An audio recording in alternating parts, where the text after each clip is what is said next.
ঊর্ধ্ব জগৎ শুরু হয় এই যে এখান থেকে, মাথার উপর থেকে ঊর্ধ্ব জগতের শুরু, ঠিক কিনা? এই যে শূন্যে যা দেখেন এটা প্রথম আকাশের মহাশূন্য। আল্লাহ বলেন ওয়ালাকাদ যায়্যানাস সামাআদ দুনিয়া বিজিনাতিনিল কাওয়াকিব, প্রথম আকাশের মহাশূন্যকে আমি তারা গ্রহ দিয়ে সুশোভিত করেছি। আমাদের পৃথিবীর চাইতে অনেক বড় গ্রহ আছে, যেমন সূর্য পৃথিবীর চেয়ে 13 লক্ষ গুণ বড়। কয় গুণ?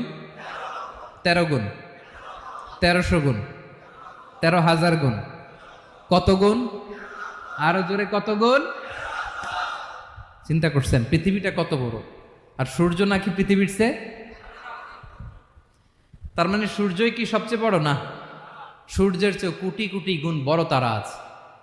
এরকম কোটি কোটি তারা নিয়ে আমাদের গ্যালাক্সি মিল্কি ওয়ে, এরকম কোটি কোটি গ্যালাক্সি আছে প্রথম আকাশের মহাশূন্যের মধ্যেই। এরপরে দ্বিতীয় আকাশ। এই দ্বিতীয় আকাশটা প্রথম আকাশের তুলনায় কত বড়?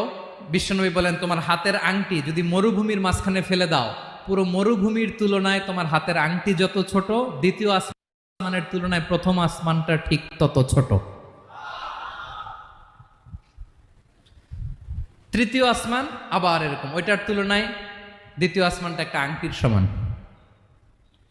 চতুর্থ আসমানের তুলনায় মরুভূমির মাঝখানে তৃতীয় আসমানটা আংটির সমান। একটার চেয়ে আরেকটা বড়। কত বড় আমি বলতে পারবো, আপনারা শুনতে পারবেন, কিন্তু আমরা কল্পনা এটা ধারণ করতে পারবো? পঞ্চম, ষষ্ঠ, সপ্তম, 7 আকাশ শেষ। কি শেষ? এর উপরে আছে বাইতুল মামুর। কি নাম? এটা ফেরেশতাদের মসজিদ, ফেরেশতাদের কেবলা, ফেরেশতাদের কাবা।